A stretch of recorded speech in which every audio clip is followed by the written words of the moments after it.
Hey everybody, Jason Hawes here.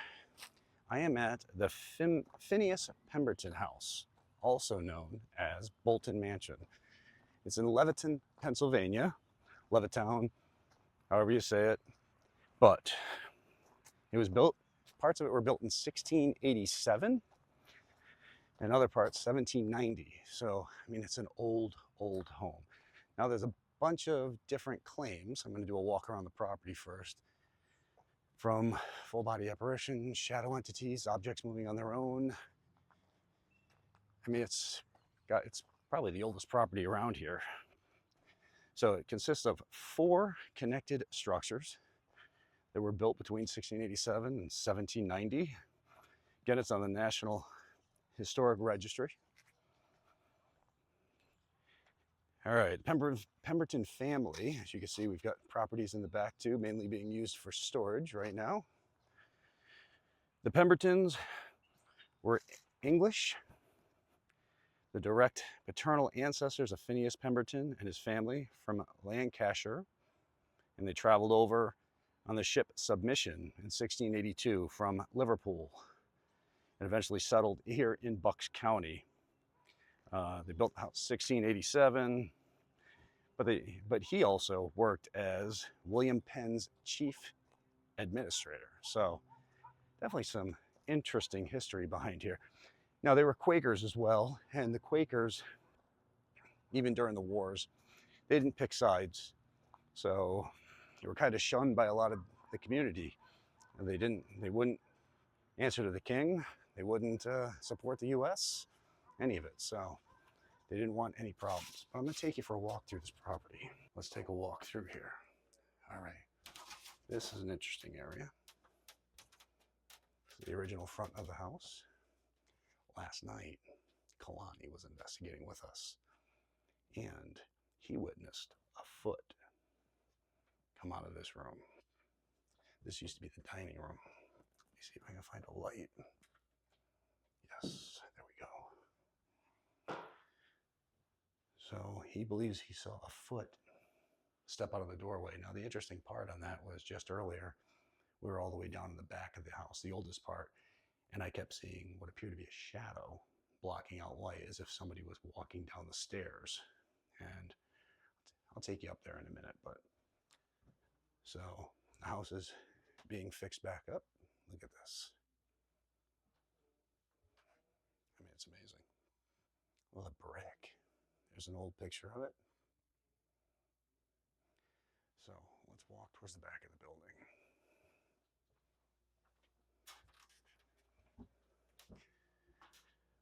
So you can see more of a modern kitchen, but then we get into these areas. Hopefully there's enough light. They have the wooden shutters on here, so it's kind of tough. It's an old part of the house. Again, you got to think this was here long before the United States. It was actually a country, so you can still smell the burning wood. They actually do courses on how they did all the cooking and stuff back then. Here's one of the original parts of the house. Now, just a couple of weeks ago, there was a young girl, about 8 years old, who saw a man standing right here in this doorway. She knew nothing about the property being haunted, nothing about any of that. So he was standing there, kind of like a shadow type figure, and then he disappeared. So there's like an apartment area that people used to live in here. Let me see if I can get you guys up there and show you.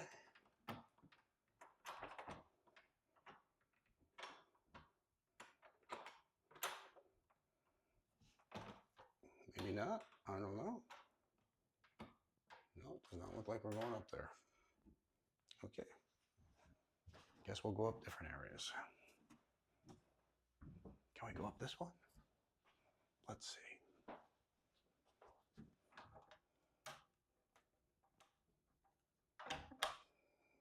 Damn it. They have a lock on. We have investigated those areas, so I'm not sure why they have the lock today. But let's go down and check. check out the basement.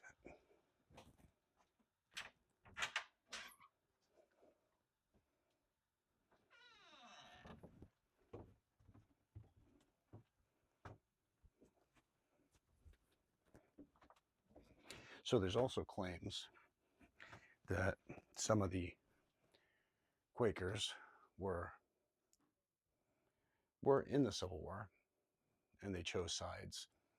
Now, this isn't backed up by any definite proof, but they claim that some of them were, that they were Quakers and they chose a side and fought in the war. And when they came back, they were shunned by the rest of the Quaker community.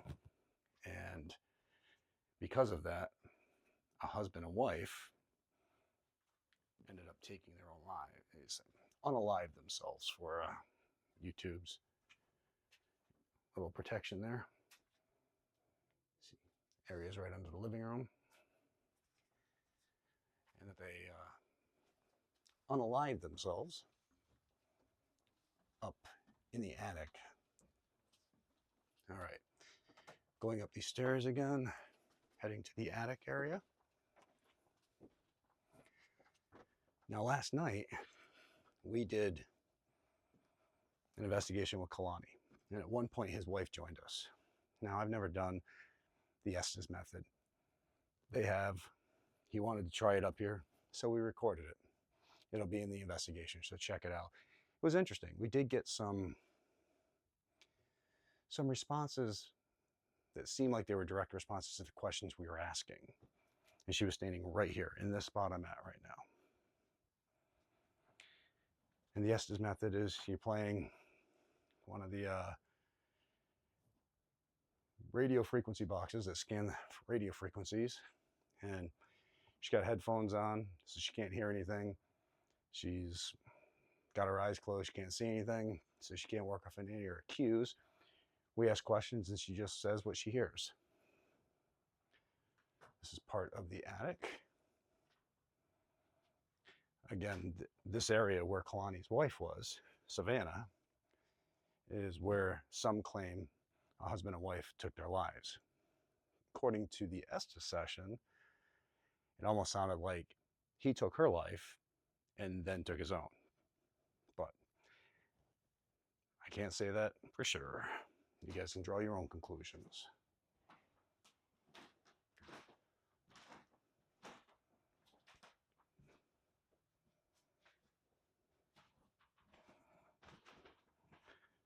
All right, so this is the attic area.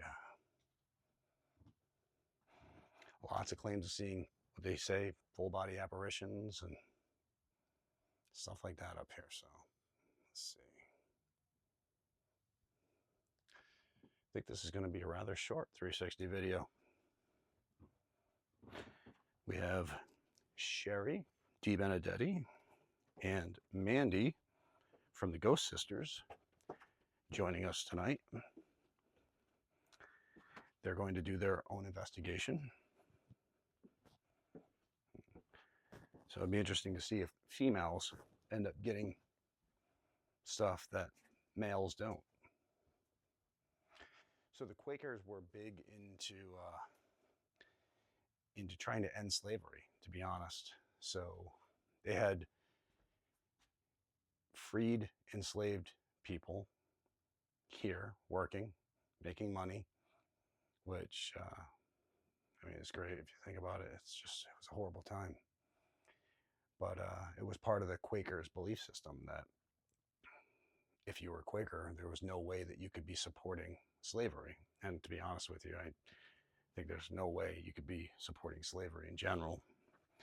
I understand times are different, but I don't understand how that thought was ever okay with anybody.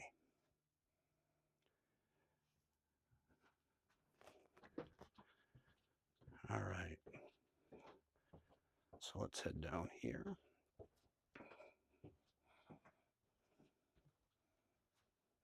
Again, this is the room Kalani had the foot stick out from that he saw. This is the area that I saw what appeared to be somebody blocking out the light coming through the light from that door. All right. And this is the newer part of the house. You still have the older part over there in the back.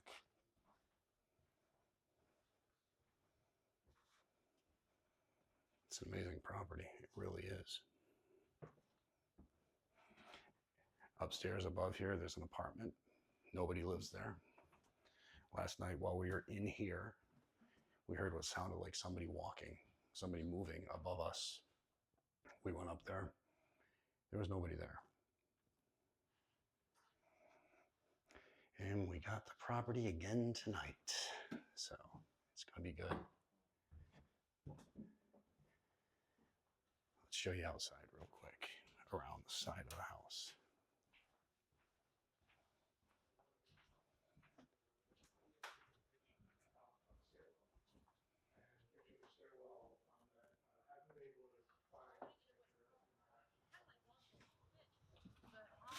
Oh, there's Sherry and Mandy. Hello, ladies. Hi. Hello. Sherry comes bearing food. So again, I know I showed you this area before, but on the other side there's a tree. Honestly, the tree looks like it's probably been there as long, if not longer, than the house. Look at that thing.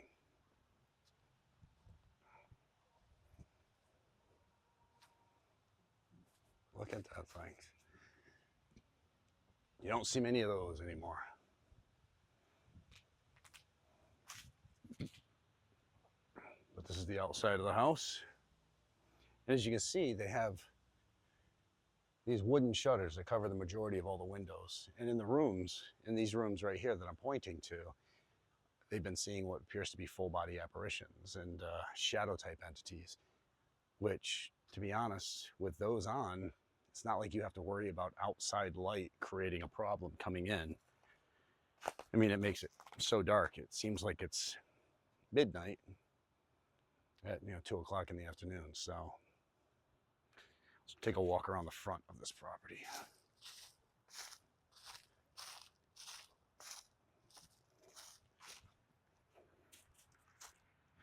There's a very angry squirrel.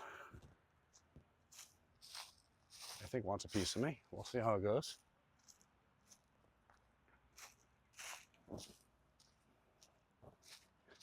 So look at this.